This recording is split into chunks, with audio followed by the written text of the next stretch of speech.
My name is Todd Schmenk at Aqua Therapies. I'm going to talk to you today a little bit about some of the aspects that come into couples therapy. A lot of times when couples show up here, there's always some type of argument or ongoing issue. And it's what couples tend to want to jump into right away. And this is important. I need to know what's going on and need to get a little bit of history as to what's happening and what it is that you're wanting to work on. But what I found is that a lot of times we're focusing solely on the negative. We're focusing on those things that are driving us crazy with our partner. So one of the things I like to send people home with is homework on the very first visit. And one of my favorite tools is actually the 5-to-1 ratio. So research shows that if a couple is having 5 positive interactions versus 1 negative interaction, if the ratio is 5-to-1, then the couple has a fairly good chance of being able to work their way through that issue. Now, if that issue is something huge like infidelity or a spending habit or drug habits, that's a little bit different. But for the average couple coming in to see me, it's usually little things like he never puts the dishes away, or she's always nagging me, asking me to do X, Y, Z. And there's usually, they both came from completely different families, and so it doesn't quite line up, and it takes a little bit of walking and talking and experimenting to get through that. So the 5-to-1 ratio, like I said, is actually based in research. What's also interesting about that research, though, is that they found that those couples that have lasted the longest, so those people who were able to reach 50 years, there's an interesting little tidbit there. They reported having 12-to-1 in the particular surveys that were done with them. That was 12 positive interactions versus 1 negative interaction.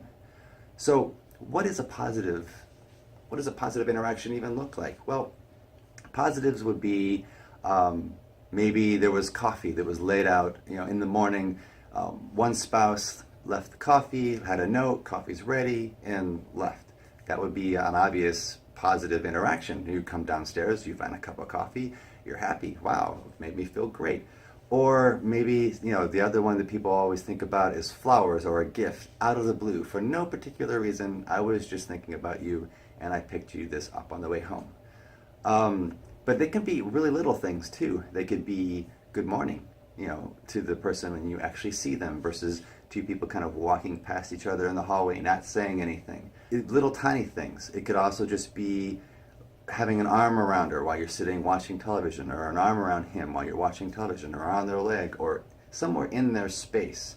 It depends. Each couple's different. Some people, they are more affectionate and they touch, and that's great. Some people are not so much like that, and they are completely cordial. They could both be reading books in completely different chairs, but every once in a while they glance up at each other, or they talk to each other, and they talk to each other respectfully, or they say things flat, or they don't get upset. Or maybe in the middle of an argument, one of them says, you know what, maybe we just need to take a moment and come back. Positive, right? The argument itself might be a negative, and you might have that in your mind as a negative, and then you miss that positive interaction at the very end.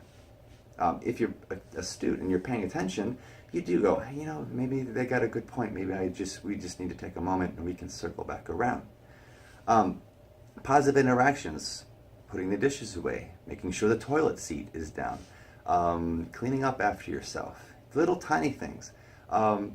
Just saying, wow, you look really good in that whatever it is that they're wearing, or you compliment the latest haircut, or you just say funny, cute, teasing things that make them feel appreciated, wanted.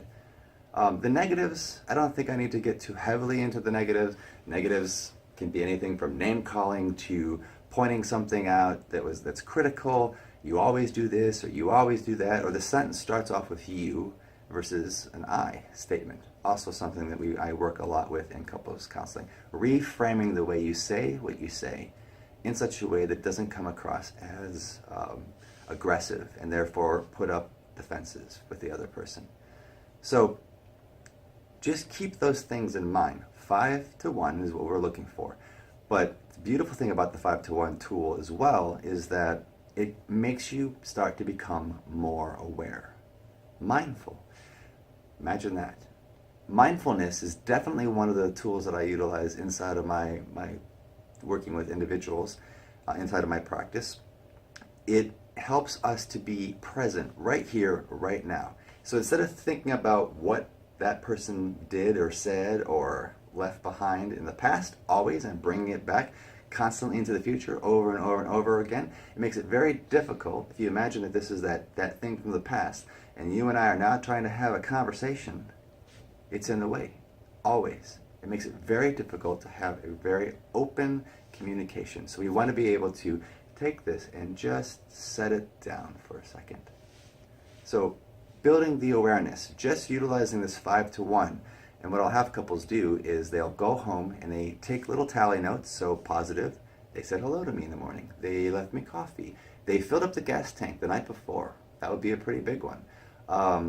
They cut the lawn without asking. They took out the garbage. They did the groceries. They so on and so forth. Just anywhere you can put those marks. Then on the other column, they'll have negatives. They were short with me. They were angry. They slammed their fist. Whatever that was that they did, and we just keep track. Both couples will bring that piece back.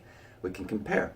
So there's data. I love data. I'm a behavioral therapist before I got into all this, and I've always looked at data. It helps us to guide, to know where it is we're going. What's nice is sometimes you'll come in and you'll be like, oh, our ratio is 7 to 1. Maybe this isn't as big of a deal. We can look at those few hash marks that were in the negative column and ascertain or look at and judge whether those really are going to become a bigger issue in the future. But after doing this exercise, a lot of couples realize, oh, it's not as bad as I thought. Sometimes though, I've got one that's got 7 to 1, but the other one, theirs is 1 to 2. So they're only seeing 1 positive for every 2 negatives. Then we have, disequilibrium. It's not balanced. So we have to start to figure out why. Why is it that you're seeing it this way? What's making you see it that way? Why do you think it's all roses and you think it's all lemons? So what can we do when it comes to that particular piece? Also, like I said, when you're in the act of doing these marks, you start to become more aware of how you're interacting throughout the week. So you're marking things down and you're having to be present. You have to actually be conscious that this is even happening. And like I said, when we go back to that comparison of her notes and his notes, or his notes and his notes and her, or whatever the combination thereof, is that we want to be able to see where is the breakdown. And this awareness piece goes, oh, I didn't realize. Maybe it is 7 to 1. I never really thought that it was only 1 for every 2 times that I'm coming at her in a particular way or coming at him in a particular way. So we want to keep those particular pieces in mind. It brings it all to the surface, and it makes it very transparent, makes it very clear. There's curiosity. It opens up a new channel, and it helps us to drop defenses. So I invite you, give this a shot. Like I said, it's called the 5 to 1 ratio, or the 5 to 1 tool, as I call it here in the office. And you can try it right now. You can simply have you and your partner write these things down, positive, negative, and then choose, hey, today it's Monday, why don't we try that 5 to 1 thing? Maybe you're not as excited as I am by it, so maybe it's more like, why don't we give this a go? Maybe this will work, I don't know. Just give it a shot and see what happens after a day. Then pick another day, do like a Wednesday, do like a Saturday. So try a weekend, try a weekday, and then you have a little bit of comparison. You need to be open, you need to be present. If you feel emotions boiling up in your body, I talk a lot about and work with couples to become aware of what's happening in their bodies, like the actual physical sensations, so that you can actually curb your tongue and not say things that you wish you wouldn't have later. We all do it. So let's pay attention to those particular things, mark it all down, and lay it all out. You can discuss it with yourself, or you can always schedule an appointment with myself. If you're not in the area, so I'm in Providence on the east side. If you're not in the area, you can reach out to any marriage and family therapist counselor. You can just look up couples counseling in your local area and see if you can find somebody. A lot of us use a lot of the same type of tools. Just feel free to reach out, ask them, hey, how would you do this? Are you familiar with this 5 to 1? If not, bring them the tool. I'm sure that they would love to play around with it. Most therapists are very open-minded in trying things that are unique and different, and allow people to explore in a way that's just that doesn't set off our defenses. I hope you enjoyed this point. I hope you get a lot out of this tool, and I hope that whatever you're going through, that you'll get through it with grace and dignity. My name is Todd Schmenk. I'm at Aquatherapies in Providence on the east side of. Give me a ring, drop me a line, and be well.